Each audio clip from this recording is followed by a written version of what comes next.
Hello again. As I mentioned, my name is Victoria Pavlova and I will be the moderator of the session today. We are recording the session, so in case anyone doesn't agree with being recorded, please indicate so in the chat and I will post the recording during your presentation. Now I would like to invite the experts from the room to introduce themselves shortly. The first one that I would like to invite is Ricardo from Air Capital. Riccardo Emerito from Milan, Era Capital, is a structured club deal club. We invest in different fields, including the deep tech.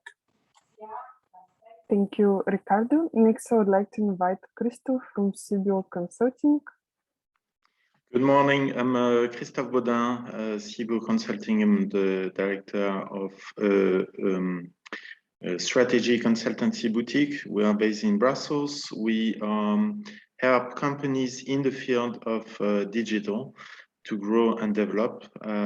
So very happy to be with you today. Thank you.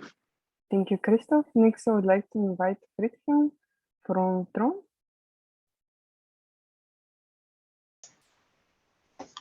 Well, good morning. I'm Friedhelm Dorsch. I'm technology scout at Trump.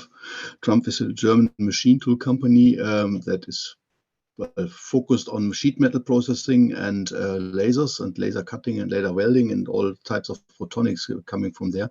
That's why we have particular interest in photonic themes and optical themes. We also have a venture branch that invests as a corporate investor, and I closely cooperate with them. So also try to figure out any investment opportunities for Trump. Thank you very much for your introduction. Next, I would like to invite Payman from Samsung Electronics UK. Hi, good morning, everyone. Pejman Hafezi here from Samsung Electronics research arm. We have a dedicated fund looking into deep tech related to consumer electronics, range of products and solutions that we develop. But besides the investments, we also collaborate in one-to-one, depending as to the structure of the company and the interest with regards to the specific technology and solution being developed. So good to see everybody. Looking forward to the pitches. Thank you very much for your introduction. Now I would like to invite Wojtek from Vigo Ventures to introduce himself. Hi, good morning, everyone. My name is Wojtek Smoleński. I'm managing partner at Vigo Ventures. We are early stage investor focused on photonic projects. We primarily invest in projects at the pre-round A stage, and we make them ready for round A and further rounds. And happy to be here, and yeah, looking forward to the pitches. Yeah, thank you very much. Thank you. And now I'd like to invite Kim from OptiTeam.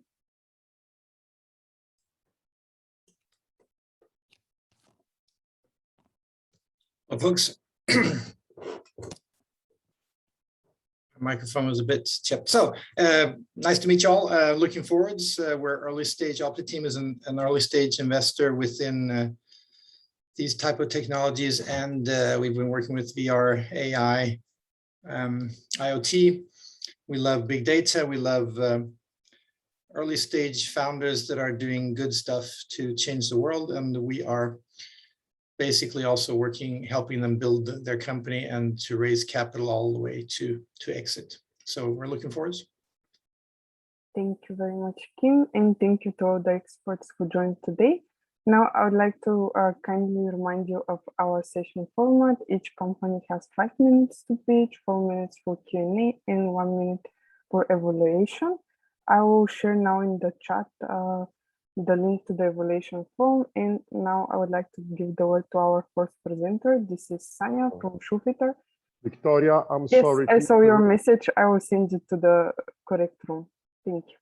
Okay, you put me in the correct room, please? Yes. Thank you very much. Thank you. So Sanya, feel free to share your screen now.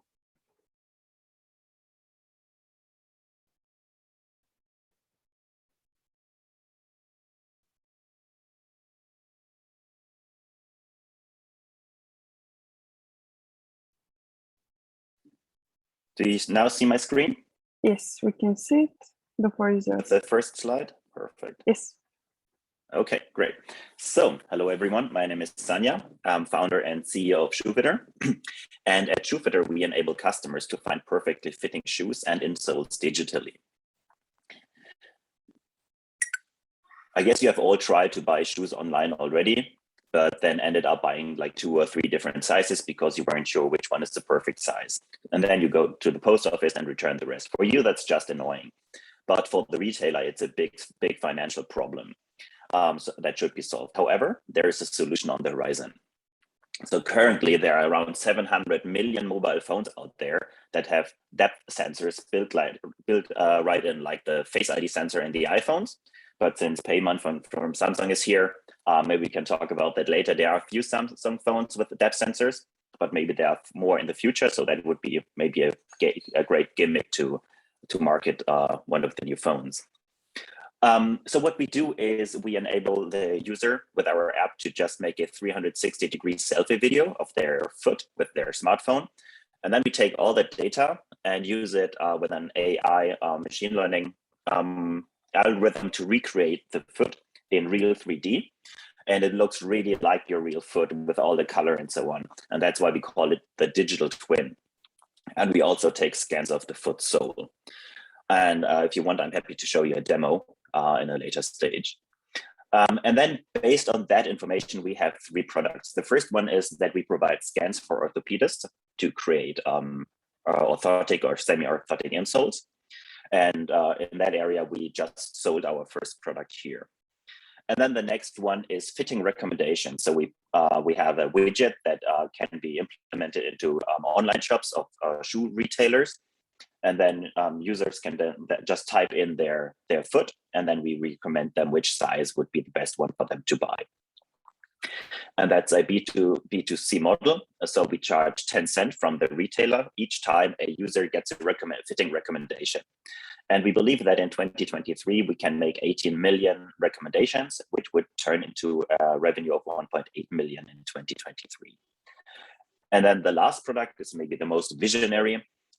So we believe that with our technology, this whole new marketplace of made-to-measure footwear, maybe 3D printed or partly handmade, that our technology will actually enable the whole market. So that's a little bit more visionary. That's why we don't have any numbers here, but that could be a big thing in the future. And our unique selling propositions are confidence and usability. But let's start with confidence. So confidence means that the consumer really believes in the data. Only if he really believes in it, that is when he's going to change his action based on the data.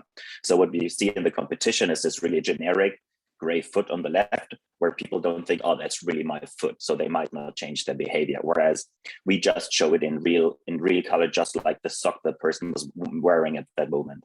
And that really makes it really convincing. But even more important is usability. So with most of the competition, you have to take individual photos of your foot between 5 and 10, and then you hope that it all works. And that can take up to 3 minutes, and sometimes it doesn't work, so you have to start all over. But with our algorithm, it just takes around 8 seconds to make the video, and then the phone calculates for around 2 seconds, and then you have the 3D model right on the phone. So that turns a really tedious process into something really fun.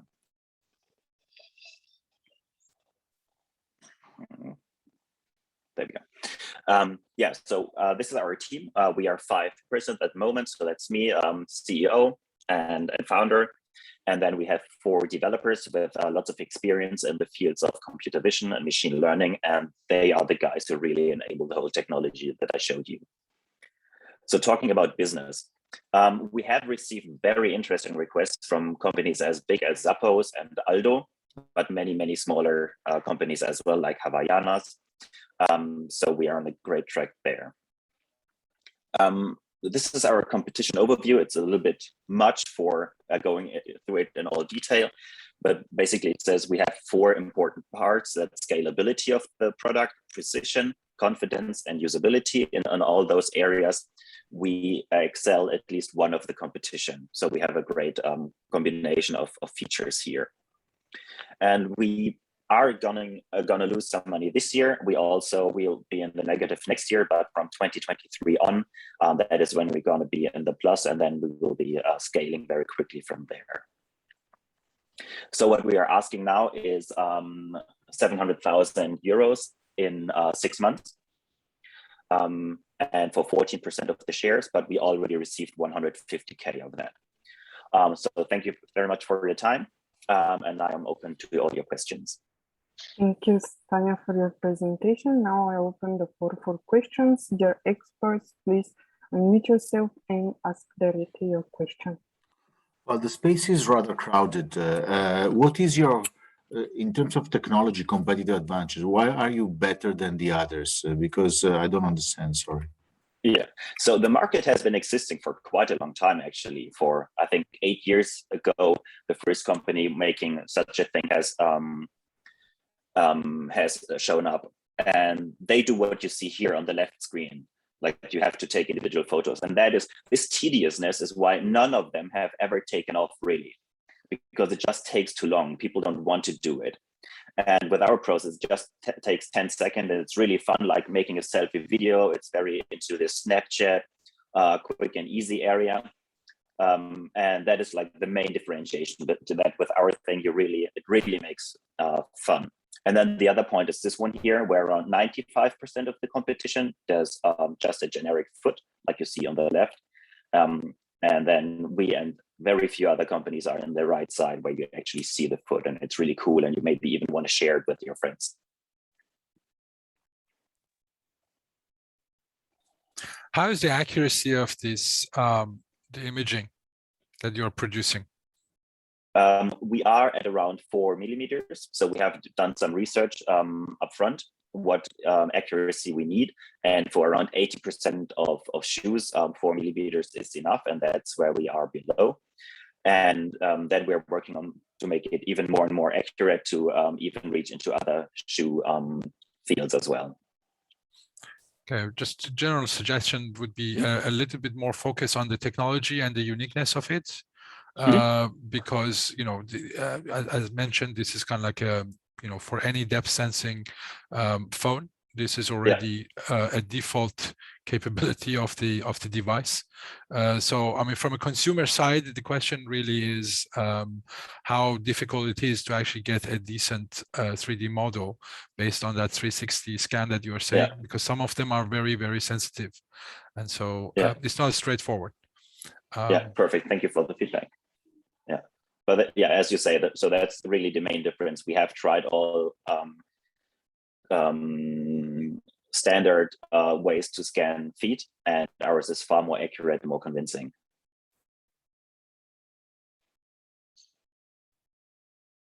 Thank you. Are there any? Okay, I see Christoph is asking a few questions. Yeah, thank you very much for this presentation. So beside the fact that it's a crowded market and that you have to fight against competition, I was wondering about the reaction of the market. So the users, my question is around what is your traction today? What feedback did you get from the market? What do you consider as the main barriers in the engagement of the users and the companies as well? Yeah.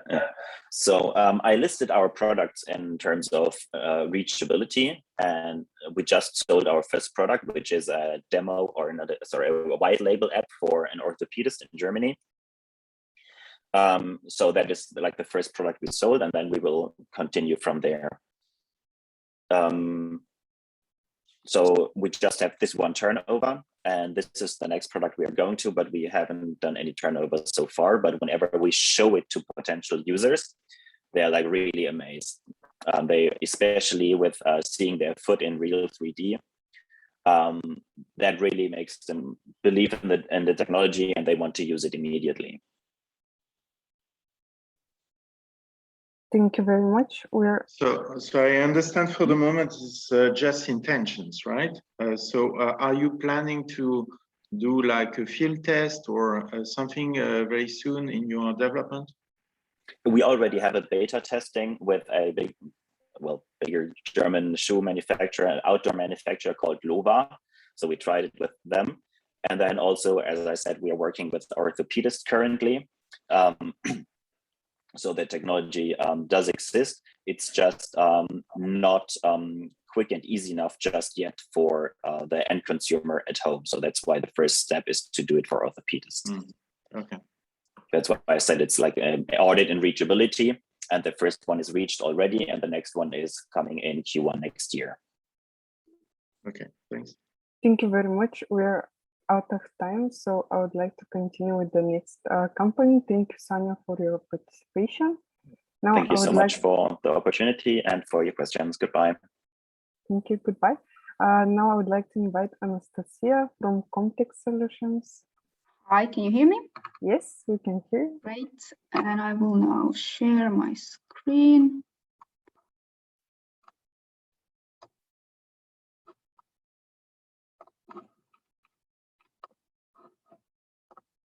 And I'll just put it to presenter mode just a second. Okay. You see it all well? Yes, the floor is okay, I guess then I can start. So my name is Anastasia Manner, and I'm here to present you Comtech solutions and the technology that boosts the efficiency of compound semiconductor devices. So compound semiconductor materials are key components in optoelectronic, power electronics, and radio frequency devices.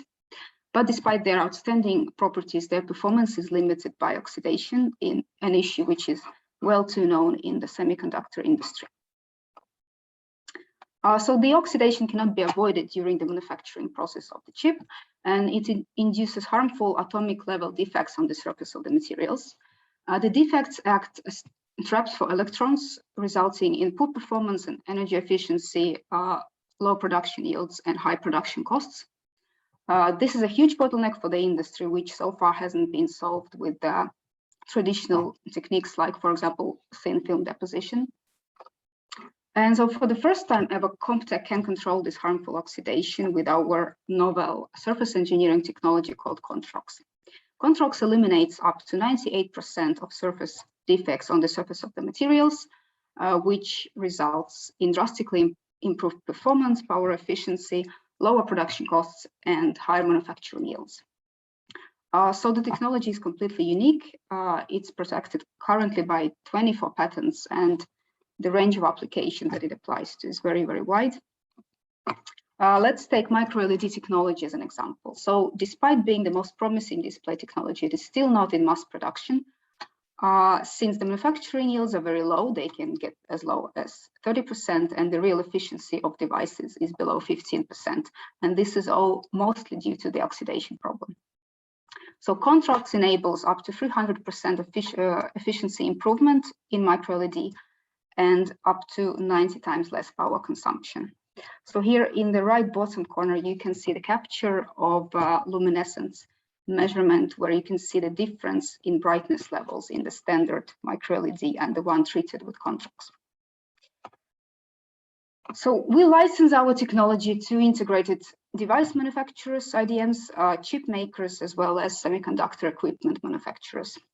And the turnkey solution includes process customization, freedom to operate with our IP portfolio, technology transfer, and industrial equipment through partners, as well as lifecycle management services. And the market opportunity for the technology is huge. So currently our target segment is optoelectronics, namely micro-LEDs, lasers, and infrared detectors. And serviceable obtainable market within this segment alone is over 250 million euros. So here you can see a typical customer revenue cycle. And with our business model, we start generating revenue already during the R&D stage with the one-time NREs. But the main revenue stream comes from the royalties on production. So our team has now 12 members, combines experienced business leaders and researchers. 6 of them are PhDs. And we are also supported by experienced board of directors with backgrounds in companies like Nokia and Microsoft. So about the traction, so far we have gained extremely good traction in the market. So since we've been founded in 2017, we also proved a very good market fit in optoelectronic market with multiple customer projects. And only in 3 years after we've been founded, we have generated over 1 million revenue already last year. And now we are raising A series targeting 5 million, and our current investor in venture already committed with 1 million. And we would like to engage with patient investors who could also act as industrial partners. So we are ready to start commercialization and move from customer projects in R&D to actual technology implementation into customer production lines. And sorry. Yeah. Thank you. Sorry, I got some slides stuck. Thank you very much, Anastasia, for your presentation. Now I open the floor for questions. Yeah. Christian, go on first. Okay, thank you for the presentation. Thank Can you comment a little bit more on the technology? You mentioned it's not ALD, it's not PECVD. It's not ALD, it's not a deposition. So simply put, what we do, we reconstruct the surface. So we create controlled oxidation, which stays stable in air, even during the subsequent ALD or other deposition techniques.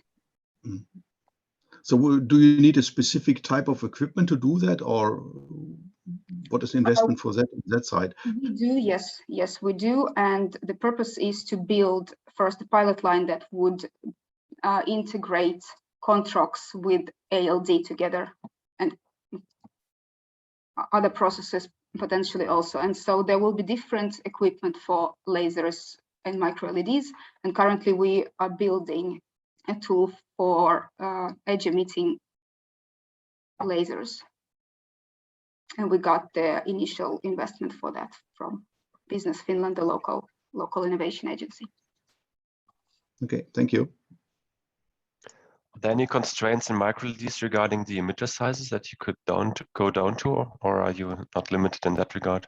Sorry, could you repeat the question, please? Do you have any restrictions in terms of the device size? For example, micro LED, if you go down to very small emitter sizes where this works? Well, we do as small as 5 micron, so. Okay, and in terms of maturity, do you have samples available, or has this been, what's the maturity of this product? Well, I cannot currently disclose the customers that we have, but we don't have the equipment in-house, but it's mature in a way that we are ready to commercialize once we have the equipment built. So the process itself is developed and ready to be implemented. Okay. Thank you. I think Pejman has also a question.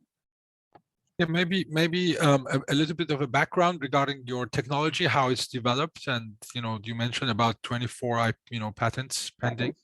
Yeah. So the company was founded as a spin-off from the local university, and actually one of the founders and our CTO is the inventor of the technology. So the company continued the development of it. So there is nothing else like this in the market. So we are offering really a unique technology that does not have a direct competition, because even if we talk about ALD, we do not necessarily replace it with Controx, but we can complement it in a way that the interface layer after Controx is much more high quality and improves the quality of subsequent ALD layers or thin film layers. If that's what I understood the question correct. No, indeed. And then all the IPs are with the company and not with the Yes, all the university. IPs, all the IP stored in the company. Thank you. Thank you. I think Kim also had a question. Yeah, quick question. Very much. Yeah. Yeah, thanks for a nice presentation. A couple of things that I'm always wondering, the founder team and so on, are they all in, or do they have other commitments? So the CEO and the main team, are they 100% on board on the company? Yes, they are 100% on board. Yeah, and both the inventor and co-inventor are in the management team, so all the know-how stays in-house. Yeah. And then I'm thinking more you can't go in on specific clients, I understand, but could you give an idea of the type of clients? So is there, if you maybe can go back to your slide with the market size and your, so which are your prime targeted? So which are the clients that cannot use this, and what is your addressable market? Did you mention 200 million? Was that 250 million potentially, yeah, within lasers and IR detectors and micro LEDs. So the customers are display makers, VR, AR, lasers. Right. And both the IDMs, chip makers, and as well semiconductor equipment manufacturers, but those we approach more as the customers, as the partners, not the customers. And we have currently a commercial agreement signed with Ribber, if you know, the semiconductor equipment manufacturer. So excellent. Okay, thank you. Thank you very much. Thank you very much, Anastasia, for your participation. Now I would like to continue with our next company for today. This is Kri from Deep Render. Oh, hey, Victoria, thank you.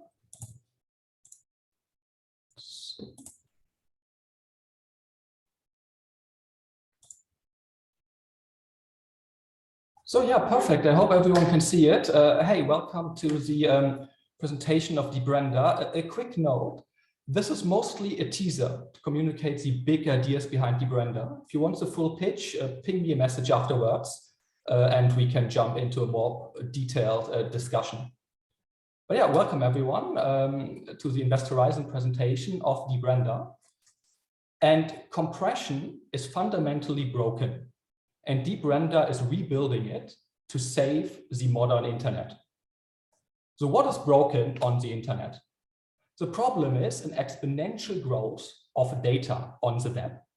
We see here the global traffic in exabytes per month. And what you can see is that it is an exponentially increasing trend. And traffic doubles every 2 to 3 years, mainly driven by media files, because images and video account for 85% of this traffic. How do we deal with this? How does the world currently handling this? We're building up more fiber optics infrastructure. But the problem is that this digital exponential problem is addressed with physical hardware that scales linearly. And if you address an exponential problem with a linear solution, there is a point where it all breaks down. And this point is approaching very fast, threatening the entire digital revolution of the world. In earlier times, this problem was offset by better data compression. If you have the internet pipes, you can send more information by either making the pipes bigger or by compressing the information you send through these pipes. Unfortunately, compression technologies are running out of steam. While in the earlier days from the 90s to 2000s, you got 50% lower file sizes every 8 years. Nowadays, we're getting 15% reduction, 1.5, every 8 years. And this honestly does nothing to the problem. So in 2024, there will be severe internet bandwidth problems in the US already. How is Deep Render solving this problem? We are developing the next generation of compression technology. While traditional compression on the left was developed in the 70s, starting with JPEG, it only iteratively increased over the decades. We do not want to cooperate with traditional compression or make it a bit better. We want to burn this technology to the ground and developing a radically new approach to compression using modern frameworks such as AI, deep learning, and neural networks. At the current state, we can make file sizes already 80% smaller than the market standard in compression, meaning 5xing global bandwidth supply in the world, generating tens of trillions of value. This is equivalent to 80 years of traditional compression progress, meaning Deep Render lives in 2100 already. What is the value to clients with this technology? There are 4 big value generators. The first is cost savings. For instance, we would save Netflix around 800 million a year on costs. Untapped market potential, so certain streaming services cannot be used by all households, for instance, Apple TV, because many households are bandwidth limited. There are the emerging markets which rely on mobile internet, which is inherently bandwidth limited and has data caps. And we are the key for survival for big techs because they need to own the pipes. But we can get into that in the Q&A. The market for general purpose compression is a $24 billion market with additional niche markets that AI-based compression will make possible. How does the business model work? Deep Render charges royalties per device through IP licensing, and there are currently around 2 billion devices sold every year that come with compression technology installed. That puts our annual revenue potential for the first codec version at around 2 billion at a $1 cost per device. Who are we supported by? We are supported by top-tier seed investors like Pentec Ventures and Speed Invest, and we are fortunate enough to win a lot of government support and are in the typical startup programs like Microsoft for Startups, NVIDIA Inception, and AWS. To repeat our vision is to completely free the digital world from bandwidth limitations with pioneering AI-based compression technology. Thank you very much, and I'm looking forward to your questions. Thank you very much, Chris, for your presentation. I open the floor for questions.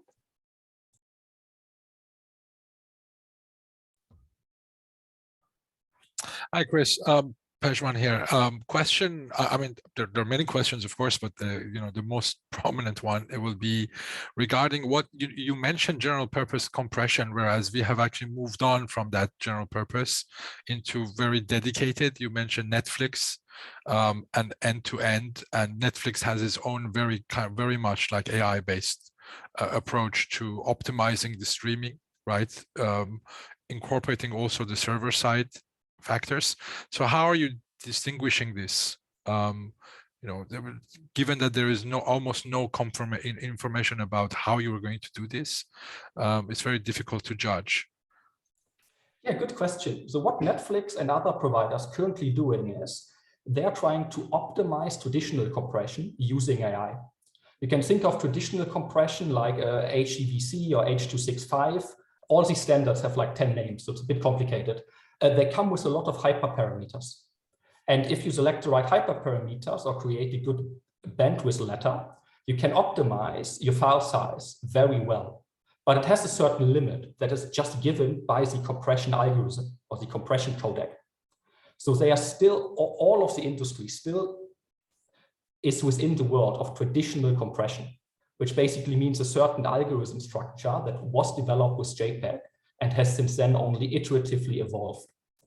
And what Deep Render has already developed is an entirely new compression pipeline. Like it doesn't touch anything of traditional compression. It's kind of reinventing this field from scratch. We're not proposing to make the existing traditional compression better, but we are replacing the fundamentals that are behind compression. I understand.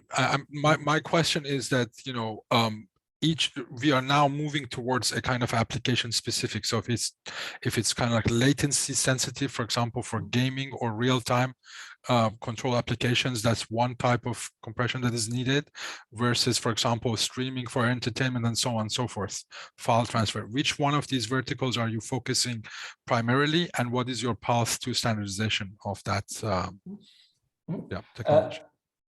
Also a good question. We're focusing on all of them, because general purpose compression works with video on demand, same as with streaming. There are tiny tweaks to the algorithms, but it's generally applicable to all these fields. What is our path to standardization? We don't believe in standardization. Like currently codecs are developed with standard bodies, ITU, EIC, and are pushed out. And there's a reason behind it, because they need hardware-specific ASIC chips. We think this entire process is broken, adds moral hazard to the industry, and needs to be entirely replaced. So our process to standardization is not a global standard, but an industry standard that we are setting ourselves. Thank you. I saw that Friedhelm was raising a hand, so. Okay, thank you for your presentation. So I have not got completely, what is your product? Your product is a piece of hardware, of course, then it's running software, but you have to have a piece of hardware, and this has to be on both sides of the transmission line of the pipe. Is that correct, or can you explain a little bit? Yes, that is correct. So there, in compression, there's an encoder. Let's think of Netflix as a good example. That needs to encode their files in a certain format. This gets then transmitted over the internet, and the decoder needs to be able to interpret these files. So you can think of both need a library installed that encode and decode compression. The hardware we are running on are NPUs, neural processing units. So recently there was a split in the hardware ecosystem, like in the 80s, with CPUs and GPUs, and the new addition to it are NPUs. They're currently in all phones. AMD has them, Intel has them on the newest generation, and the algorithm runs on any available NPU. Okay, and you can compress any type of data then? Images and video regarding the data. Images and video data, yes. Okay, thank you. Of course. Thank you. I see that Ricardo also has a question.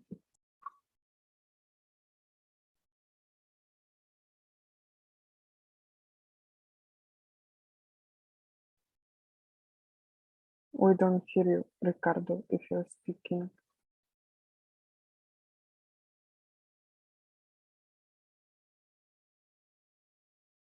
Okay, I see that Kim also has a comment. Yeah, I don't know if my connection is okay, if my voice is breaking, but I'd just love to hear your biggest barriers. What is it from keeping not only Netflix, but in each of your category that you're addressing then, and which is your prime hurdle for signing a big contract with one of them? Right now, time. So we developed the technology from 2017 to now. So you can think of it a bit more as biotech, like the deepest of deep tech, with very, very long technology development cycles. And we finished the technology development for the version 1 roughly a month ago. And now the only thing that stays in our way to sign pilot testing and then kind of have this compression algorithm adopted is the time that it takes to commercialize. We're in talks with Microsoft, we're in talks with Meta already, and we receive extremely high interest. We're in the early technical evaluation phases of them. With them. Thank you.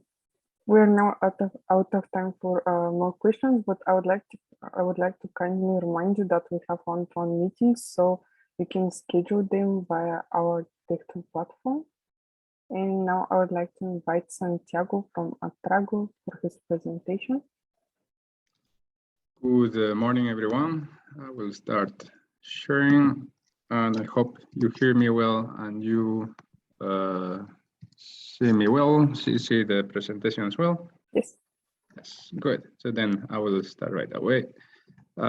Yeah, my name is Santiago Cartamil, and I'm the managing director of Atrago BV, a high-tech startup based in Enschede, the Netherlands, with an R&D lab in Cologne, Germany. And today I'm here to introduce you to the activities of Atrago, starting with our solution to the problem that is the need of a better vision.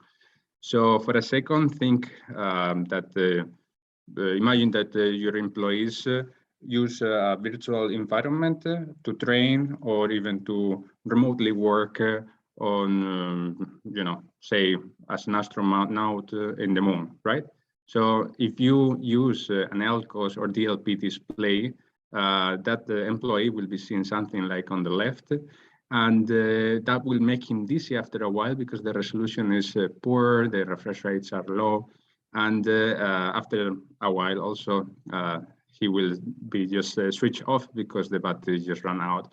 So Atrago's technology, Gmod, will solve all these problems. Atrago is, as I said, a hard tech startup that leverages the properties of graphene nanomaterials, and by using them in a display technology that has pixels the color and that they change the color because they are kind of micro mirrors. I'll explain that later if interested. And these graphene modulators pixels, we integrate them in imaging systems such as VR, AR, and HUD displays. So for that reason, we are entering into the automotive sector, the Industry 4.0, and the healthcare market by displacing LCOS and DLP technologies that are from Sony and Texas Instruments, respectively. So what is our graphene modulator or GMOD technology?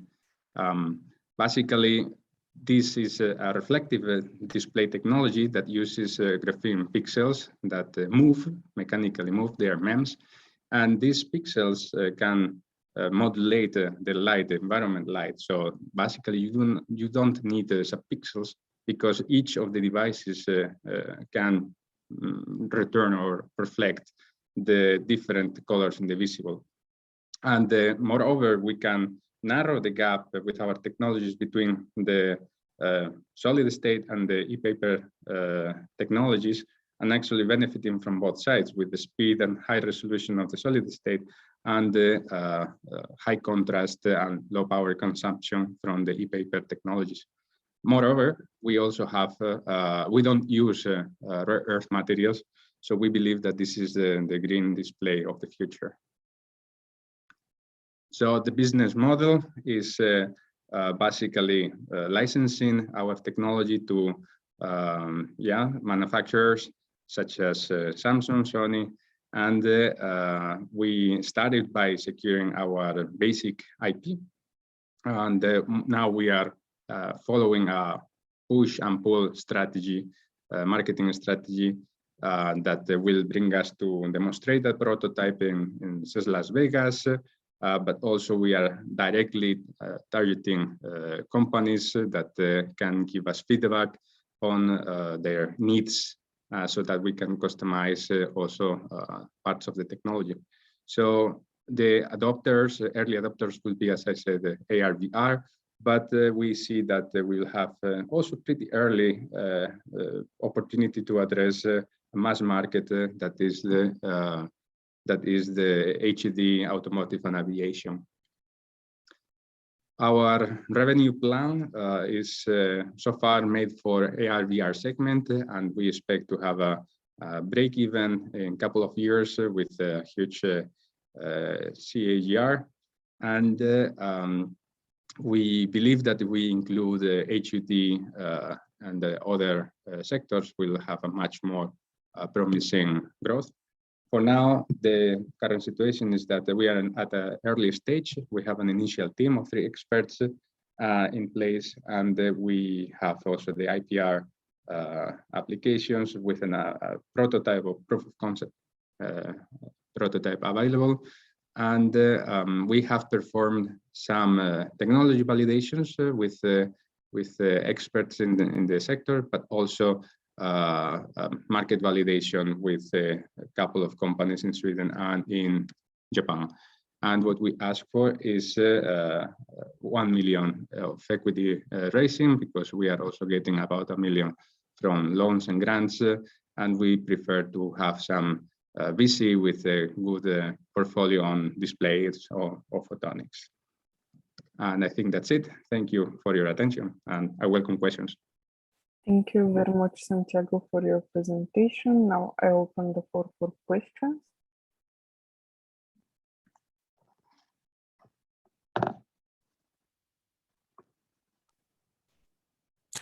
Maybe not so much of a question, but a suggestion. I think, like previous presenters, it will always be helpful if there is a context in terms of how the technology compares to the competition and the current solutions out there. It's very difficult to actually just judge in a short time. How does it actually relate? I have some tables that I will be gladly to share later on. So yes, indeed, that's important, and I think we are in a good position. Thank you. Thank you. Does anyone else would like to ask a question or have a comment. Yeah, I have a comment. This is a very nice story. I really like it. But of course, the question is how you're going to make it in the short run. You mentioned different market, different opportunities, but I would like maybe that you develop a bit more how you expect the first customer to come. And what's your way to the market, I would say, in the short run. Thank you. Yeah. Thank you, Christoph. Answering quickly, since at least at the beginning we are following a licensing business model, we are looking for strategic partners that can help us to gain access to certain components that are critical for displaying the complete potential of the technology, such as the backplanes. So we don't have access to backplanes easily because they are typically sold by the volumes and already integrated in display systems. So together with such an access and some expertise from potential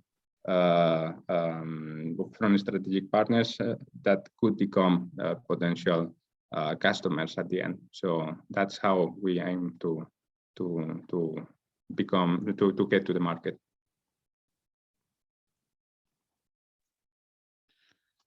Santiago, thank you very much for the presentation. And do you have specification or requirements from prospective customers? And connected to that, when do you expect to have this evaluation kits to be ready for your potential customers' evaluation? Yes, thank you, Wojtek. Yeah. So let me see, starting with the first part, we have already addressed a couple of potential customers, one in Japan, a small company that, medium company that wants to integrate their new displays for their healthcare applications. And they are very interested in having higher resolutions for their application. So we can provide with that and more. And for the other company in Sweden, they are providers of large automotive automotive company, and they are making HET solutions to demonstrate that this is useful for automotive sector. So there we could also use our technology, and they are just waiting for the evaluation kit. So the evaluation kit requires this funding to achieve to get access to certain of these components. For now, the funding we are using it to create some limited approaches to have something to show, but nevertheless, it will not show the complete potential unless we have a custom backplane. So for now, we are making some evaluation kit we expect to have in the next 3 or 6 months.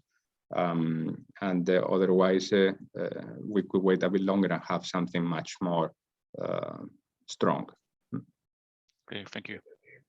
Thank you very much, Santiago, for your participation. Now I'd like to invite our next company. Thank you very much, everyone. Thank you. I would like to invite now Paul from Spare Parts 3D. Hello. Yes, Santiago, if you please stop sharing your screen. Thank you. Yeah.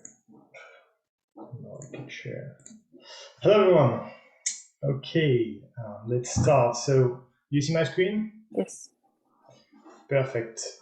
So, very nice talking to you. So, my name is Paul Guillemot. I'm going to present you Spare Parts 3D. So, we are a software solution company selling software called DigiPart in SaaS, which is for industrials to help them utilize additive manufacturing to better manage their spare part management.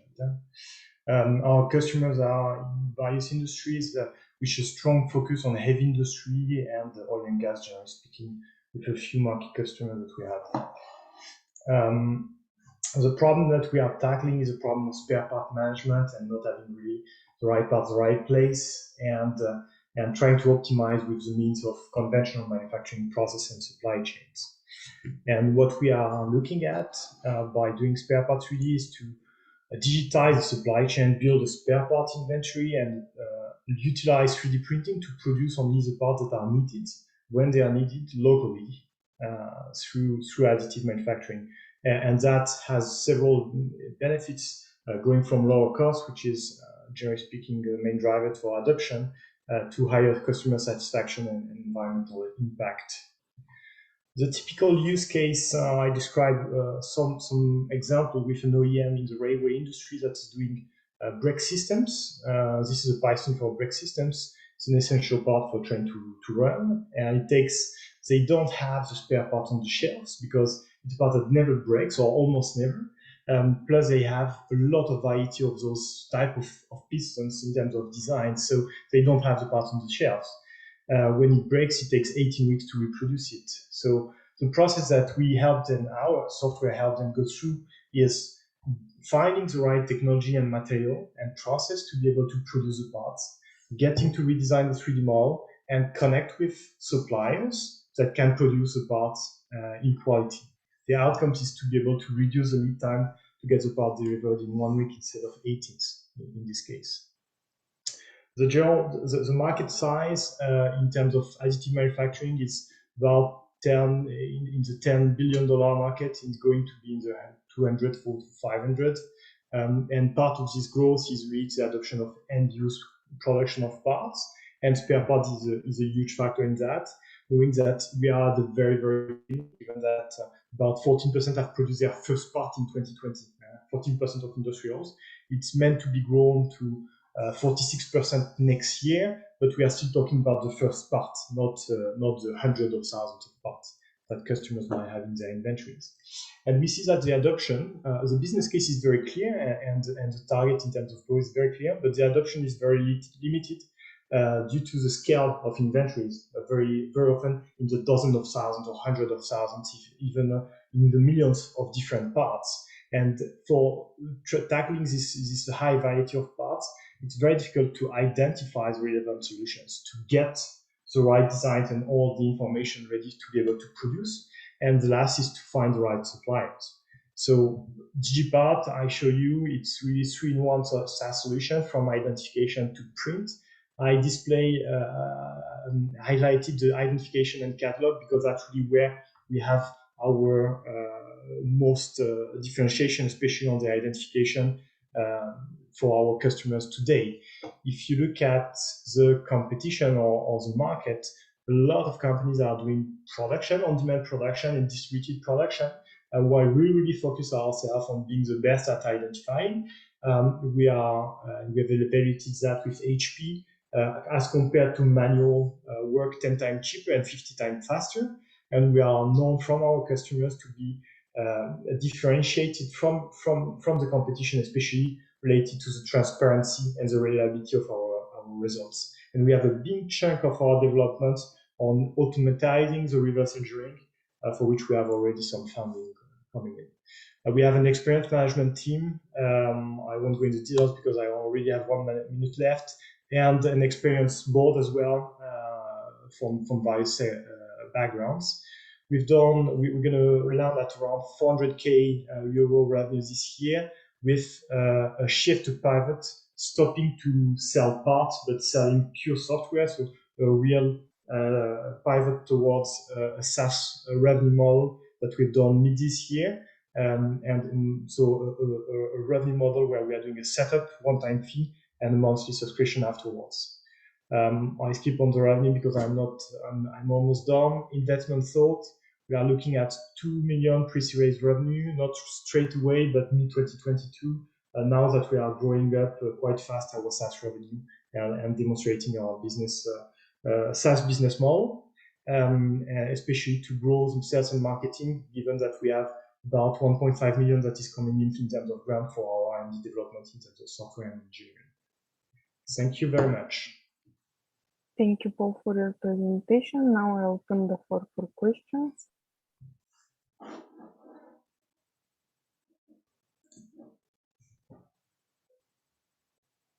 Who would like to ask the first question? I can start. Thanks a lot, Paul. So 3 quick things. If you dispose your time a little bit more, it's an investor presentation, so you're going through the last 5 slides, which are probably the ones that most investors would like to hear more about. That's a pity.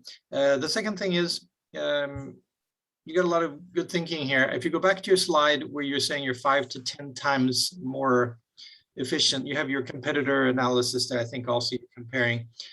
Is this 5 to 10 times, or sorry, did I say 10 times cheaper, 50 times faster? So is that you're not cheaper than the existing other competitors, are you? Are you cheaper than the compared to no solution, which is today market? Okay, excellent. Well, that's a real great. And then the last thing is your absolute most important slide goes for all the presenting companies is your team, right? And that one you basically flick past on half a second. So these are the people that are going to make this happen. You can have all the patents in the world, you can have all the smart colors and presentations, but it's really great to understand, well, this team, because we're actually evaluating on, how you're going to go to market, how are you going to get this through, and that's it would be really interesting just to hear, well, this person has done this with this company before, or this person has not succeeded but actually been in this position, and that is well worth putting a minute on only the team from my perspective in all senses. That's the biggest criteria in evaluation from an investor perspective. That makes sense. Great presentation always, thanks. Came a little bit late, but if I may do it now, going from left to right.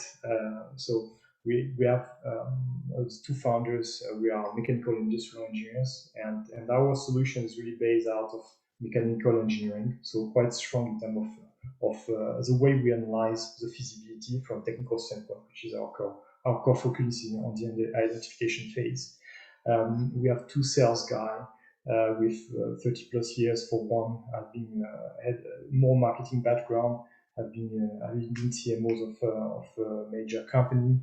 I had the first sales of another one, and another guy that has been doing business development and entrepreneurial experience in the oil and gas industry that is helping us to grow quite fast on that end. Head of operations with 20 plus years doing quality at suppliers, which is part of how we need to be able to deliver suppliers that work in the end. And the CTO that has been part of scale-ups and 20 plus years of experience in software development. Thank you. So does anyone would like to ask a question? And everyone is investor almost in the management team.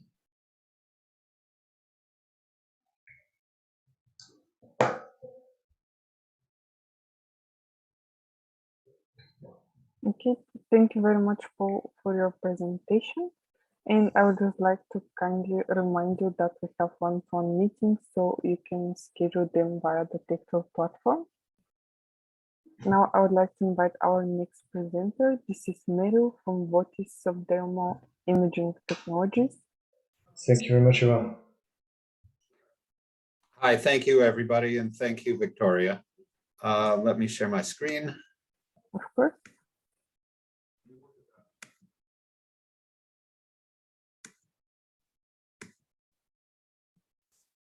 Okay, good.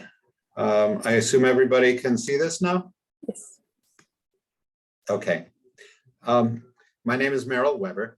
I'm co-founder, CEO, and president of Votis Subdermal Imaging Technologies.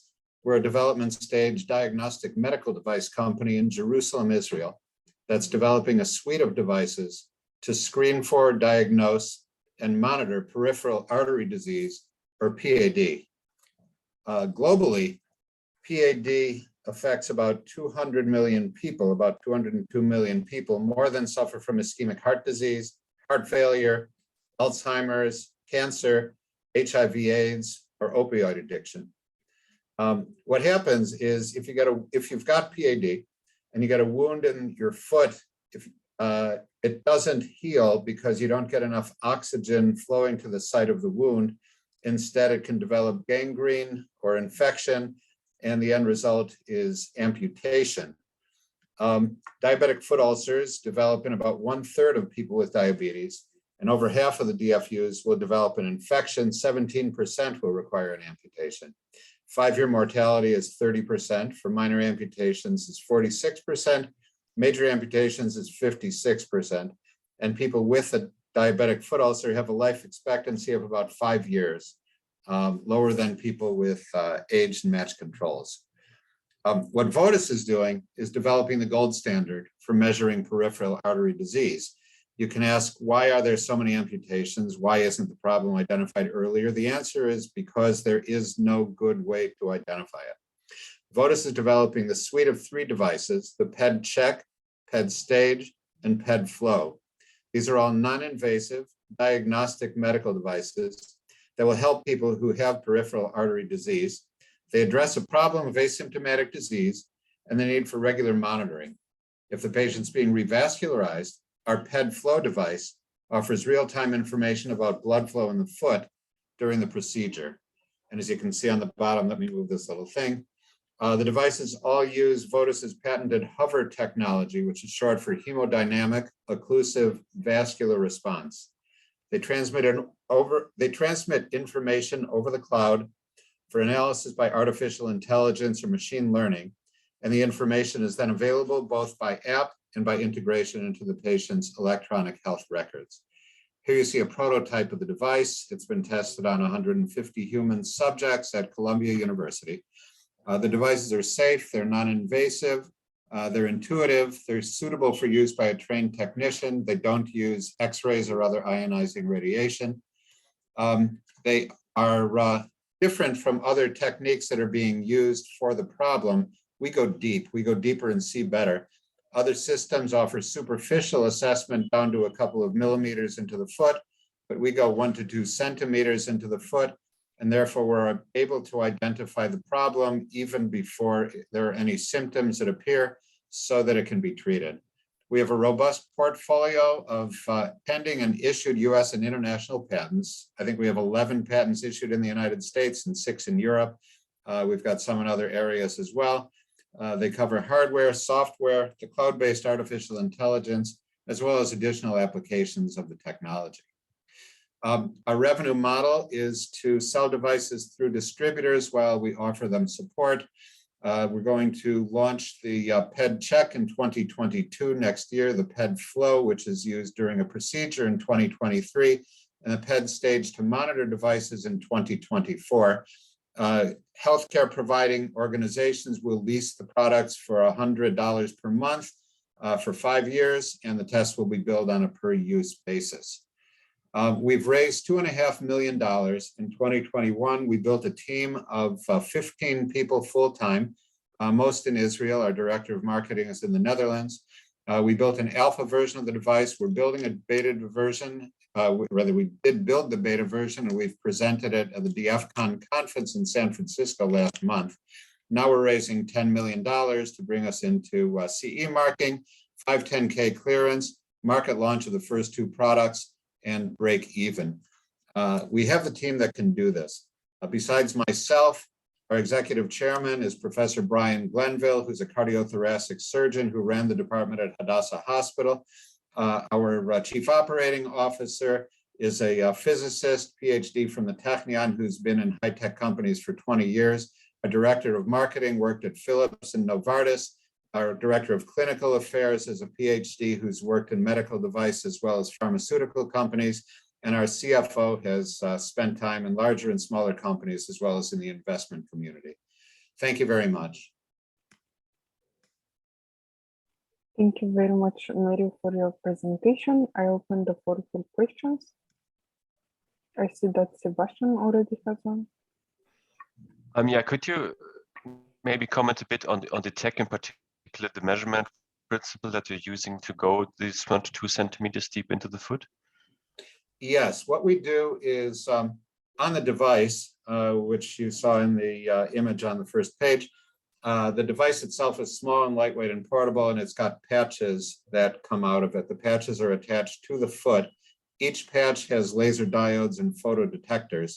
And using the frequency of light, the infrared and the near infrared light that we use, the light is directed into the tissue, and it forms a banana curve that brings it back where it's detected by the photodetectors. And by measuring not only the scattering, but also the absorption of the light, which is impacted by the blood and the oxygen in the blood, we're able to assess the changes in oxyhemoglobin, deoxyhemoglobin, and total oxygen saturation, while a pressure cuff, like you use to take blood pressure, is deployed on the upper thigh. This is a 5-minute procedure, and the pressure cuff has enough pressure to block blood flow from the vein while letting blood flow in the artery, which means that blood sort of gathers in the foot. And so as you're getting a greater presence of blood, we're able to detect how the blood is gathered, how it's pooled, and how it's distributed. Okay, thanks. You're welcome. Thank you. I see that Ricardo is unmuted. We don't hear you again, Ricardo. Maybe try without the earphones. You need to disconnect them maybe. Or you can write your question here in the chat and Mario will answer it. Yes, I'll be glad to do that. Thank you. Does anyone else would like to ask a question? I'll take my standard here. A great presentation also once again. Marla, what is your biggest hurdle there for success then? Or what is your biggest hurdle just in front of you right now that you're addressing? The biggest hurdle we have is that in most jurisdictions, we can get regulatory approval or clearance, but we can't really act on the reimbursement model until we've gone a little bit further into the market. So there's always a risk that we won't get the reimbursement that we're looking for. That's why we're marketing this at such an inexpensive rate. The other hurdle, which is related to that, I suppose, is that unlike cardiovascular surgeons and certain other disciplines, doctors who do these sorts of procedures are in the trenches, and we need to raise awareness. It's a terrible disease. It affects hundreds of millions of people, but many people don't know about it. And so while there have been a lot of efforts in the last couple of years to raise the visibility of the problem, we need to do a little bit more about that. I see we got a note from Ricardo. If I may, I'll read that. How early is your diagnosis compared to what is happening today? That's a great question. We don't want to get too early because we'll get a lot of what are called the worried well coming in and having a slight problem. It has to develop until a point where it's already a meaningful problem. The answer is that's something that we're looking at in our feasibility studies right now. And I don't have a specific answer for you that I can describe. We know that we can find it earlier when it is asymptomatic, but the disease progresses at its own rate from person to person. One thing we do know is that peripheral artery disease is an early marker for what's called polyvascular disease. People who have PAD are much more liable to have strokes and heart attacks. And there was a study done by Janssen and by Bayer in 2017. It was a retrospective study of 24,000 people, I think, that found particularly that people who have PAD can have a positive impact by having a daily regimen of rivaroxaban, which is Xarelto, and aspirin. And so by finding the problem in people, even when it is early, if they're then prescribed this course of treatment, that can reduce strokes and heart attacks for this cohort as well. I'm sorry, I don't have a specific measured answer for you on how early it can be, but it's something that we're looking to measure. Thank you very much, Mario, and thank you very much for your participation. Now I would like to invite our last presenter for today. This is Sebastiano from AngioDruid. Can you hear me? Yes, we can hear you. Okay, thank you so much for the invitation. Let me share my screen, please. Sure. Okay, if you confirm that you can see the presentation. I confirm. Okay, we can start. Thank you so much. Again, thank you so much for your attention. Okay, so the bad compromise in angiography is to accept to use iodine, iodinated contrast medium, as a contrast medium for doing an exam, an angiographic exam. We know that the doctor every day has to accept to use a contrast medium that can cause a high renal impairment instead of having the chance to use a contrast medium that is kidney-free, as is our dream, okay? More than the 55% of the patients that are treated every day are at risk of acute kidney injury. So what we did is to develop a technology to use carbon dioxide as a contrast medium, as an alternative to iodinated contrast medium. We know that CO2 is used since 1972 as a contrast medium, but through a manual injection. Angidroid developed the first automatic machine to guarantee the safety and the accuracy of a CO2 angio instead of using a manual injection that have a few risks like the air contamination and to produce pain during the injection for the patient. Our idea is to sell our technology and to have one Angidroid machine in every cath lab, in every operating room in the world. What we did is to develop the first automatic injector, as I told you, to obtain the CE mark to sell the technology in the European countries, but also obtaining more than 30 international certification out of Europe. We have a full patented technology, and we have more than 35 published studies and 6 ongoing trials to date. We sold more than 500 injectors worldwide from Sydney to Buenos Aires, and we sold in addition 55,000 disposable materials in 52 different countries worldwide. We built an academy to support the acceptance of our technology. Our technology is accepted, is included in many guidelines, like the one in Europe is the guidelines by the European Society of Vascular Surgery. And we are using some very important partners like Medtronic to distribute the technology in Europe, and we are present in the official catalogs by Philips and Siemens. Our market is represented by 35,000 operating rooms with an annual growth rate by 60.7%. And if we talk about annual procedures, we know that more than 6 million of vascular interventional procedures are performed every year. So we access to the market through B2B, so through distributors, one distributor normally in each country. And this is the growth line of our growth in terms of disposable materials that we sell every year. We are selling with a gross profit more than either than the 75% with the recurrent business value by the 35%. This is our profit and loss. So we had a growth line by the 35% per year. We had a slowdown in 2020 due to the pandemic, but we are achieving a reestablishment of the same level of turnover than in 2019 this year. How to scale up is the question. Our idea is first to go direct in Europe in order to have a higher focus in the market and to duplicate the turnover thanks to canceling the intermediation value of the distributor. And second, to invest a lot of money in the Chinese and US market in order to build our presence in the most relevant market that are in the world.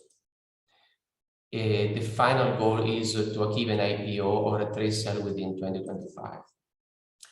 Again, go direct in Europe to increase the focus in the market, to double revenues and to reduce the business cycle, being present in the market, and this is the plan to activate the countries in Europe. A note about the US and Chinese market, they represent more than the 35% of the global market in the world, and this is our plan to be active in the markets during the next 3 years. These are the grow lines, the as usual plan. If we do nothing more than what we are doing now is the blue line. The achievement is to achieve a turnover by 9 million within 2025. And if we have the chance to raise more money, and we are building is around now in this month, the idea is to achieve 23 million in the next 5 years, investing money in the US and Chinese market and in the Go Direct project. Finally, my team, first of all, the board of directors, me, Andrea Venturelli, Massimo Ceccarelli, and my shareholders. Thank you so much. Thank you, Sebastian. I open the floor for questions now.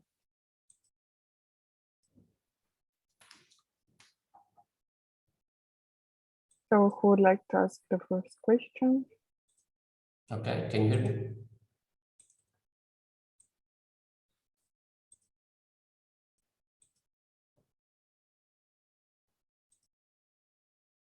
Are there any questions from the experts?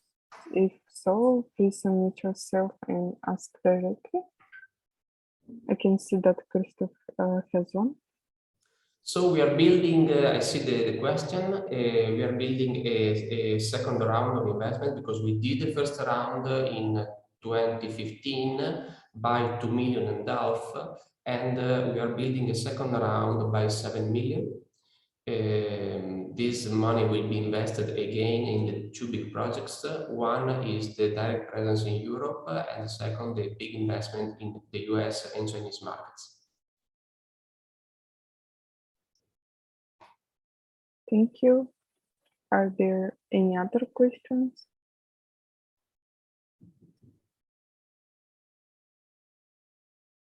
Okay, I guess, Sebastiano, you were pretty clear. Thank you very much for your participation. You're welcome. Thank you so much for inviting me. Thank you. Thank you. Now I would like to continue with the next steps. Dear participants, that was all for today. We hope our breakout session was interesting and useful for you. All companies will soon receive by email their evaluation results and video, which will be anonymous, and video recording of their pitch. Now we kindly ask you to complete our feedback survey that you see as a link in the chat. Thank you. And we would like to also remind you again about the one-to-one meetings option starting today at 2 p.m. CET and continuing 26th of November all day. You still can pre-book your one-to-one meetings via the Techno community platform. You can also check the video instruction that I also shared here in the chat. Thank you very much for joining us today and have a nice day. Goodbye. Thank you. Bye-bye. Bye-bye. Bye-bye. Thank you. Bye. Goodbye. Bye, everybody. Thank you.